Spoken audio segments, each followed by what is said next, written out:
Welcome to episode 1 of Bubble Buckets, in which I, Andrew Mackay, a basketball player development coach all the way from New Zealand, will be going over a few players' buckets during their time in the bubble.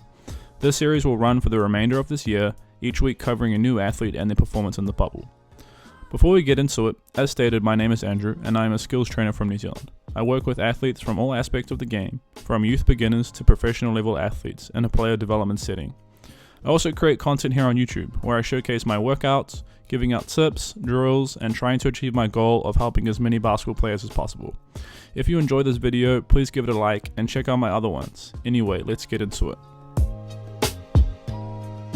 Over Devin Booker's last 8 games, he averaged 30.5 points on 50.3% shooting from the field. As we can see from the stats on the screen, Devin absolutely carried the Suns team to their 8-0 record, barely missing out on the playoffs, and hitting this insane game winner over 2 of the best defenders in the NBA. Before we get into breaking down his buckets, let's understand the types of shots Devin was shooting. Devin shot 29% of his shots at the rim, 25 from 3, and an insane 49% from mid-range, placing Devin in the 96th percentile in the bubble in terms of mid-range attempts.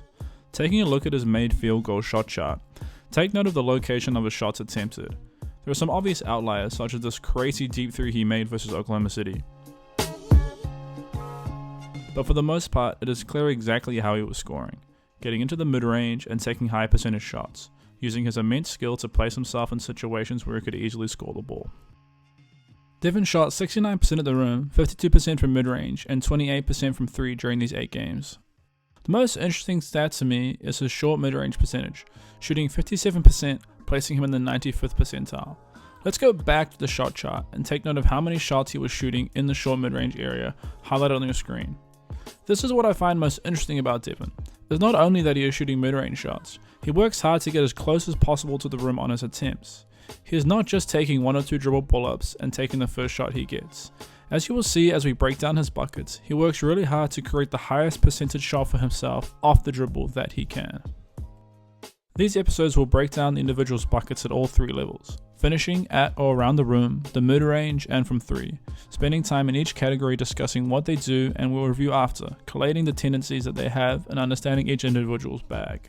Let's look at finishing first. First, we're going to take a look at Devin Booker finishing from the triple threat. Off the bat, we see Devin Booker utilize a hard jab step to shift his defender's weight to the right. Then he immediately replaces his right foot back where his shooting foot would be, known as a toe tap, forcing the defense to shift their weight, thinking he was going to get into a jump shot. After shifting the defender's weight, he rips through to the rim and gets to a dunk. Devin in this clip uses a jab, but not to shift the defender's weight, simply to allow himself to get into a more athletic position to explode to his left.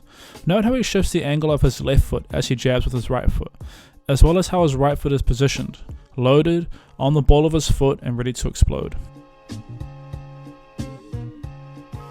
In transition, he utilizes a cross jab, releasing the ball and jabbing his left foot as he drives right, reading his defender and crossing the ball over as they shift to cut him off.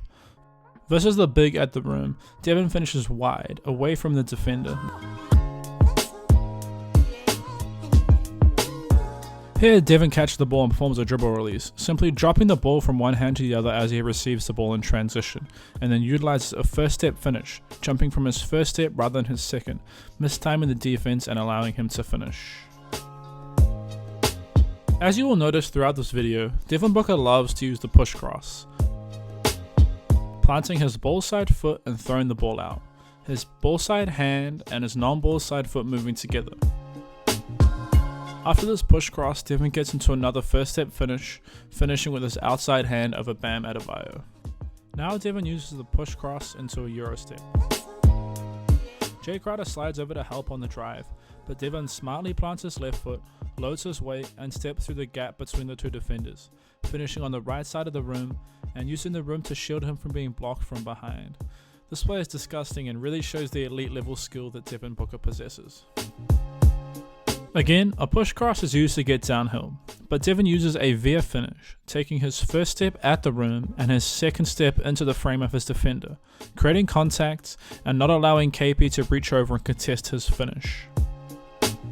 After his push cross, Devin Booker takes a hard pound and slams the ball behind his back, known as a speed stop exchange, which shifts Seth Curry and opens a driving lane for Devin. After this, he replaces his feet underneath him, exploding down the line, hopping into a close range fadeaway. Now let's take a deep dive into how Devin Booker creates his mid-range shots. In this first clip, we see Devin utilize a between the legs bound dribble, meaning both of his feet come together before replacing them underneath into his drop stance. He then bumps his defender slightly before quickly replacing his feet underneath his frame and rises into his jump shot. DeAndre Ayton sets a drag screen, and Oklahoma City utilizes a drop coverage, which allows Devin Booker to use his push cross or snake dribble in this setting to flow into a quick pull-up whilst his defender backs up to protect the rim. Using a quick jab as he did before to load his weight and push off to use the screen, Devin drives downhill off the pick. As Reggie Jackson stunts from the gap, he pauses briefly, using a push cross to get into space as Zubac backs up as they are using a drop coverage. He again quickly replaces his feet, using an up fake to get to Kawhi to fly by and get open for the jump shot. This time he uses a heavy step, meaning one foot remains on the ground as he rotates his hips. He does this twice, the first one to rotate around the Rubio screen and the second one to attack space. He then takes a dribble and raises over Seth Curry into a pull-up. Another thing Devin does well is utilizing motion steps, stepping when he isn't dribbling, allowing the ball to float in his pocket before quickly planting his feet and raising into his pull-ups. In this empty ball screen, Devin moves into the drop stance using toe taps, taking a small step before exploding when the ball screen arrives. Because of the drop coverage and the pick occurring with an empty corner, the corner is free space, so Devin uses a turn dribble and motion steps to get into his pull-up.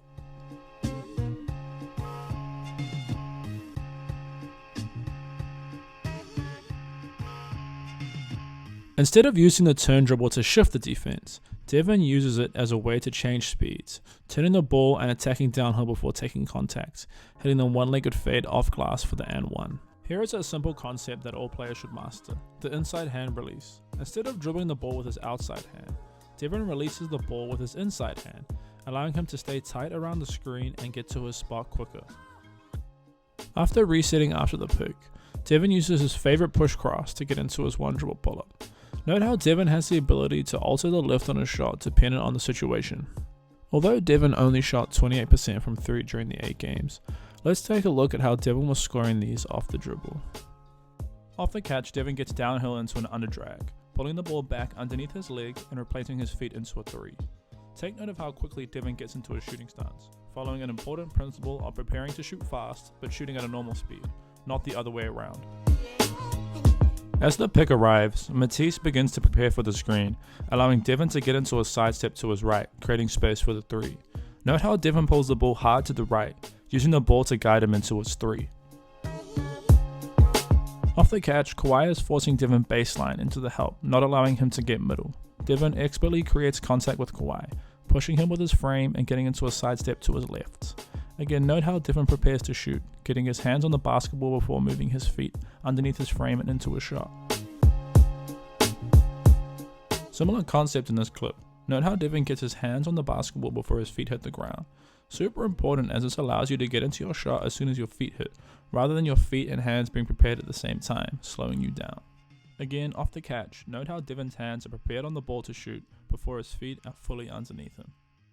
To sum up what I saw from Devin Booker during the bubble games, was someone who is elite at creating their own shot, someone who can get downhill whenever they want, forcing their way into the paint or finding space and gaps in the defense to get his shot off. Devin has elite footwork and a great jump shot, and it was honestly a surprise to see him shoot so poorly from 3. In all honesty, the Suns look really good next year. With Kelly Oubre coming back, as well as having a fully healthy squad, this team will be a legitimate playoff contender in the West, which is really tough. Thank you guys for watching episode 1 of Bubble Buckets. Comment below who you think I should do next, but keep in mind they have to have been eliminated from the bubble. If you enjoyed today's video, please give it a like, and if you want to see more content like this, hit subscribe and check out the rest of my channel. See you guys soon.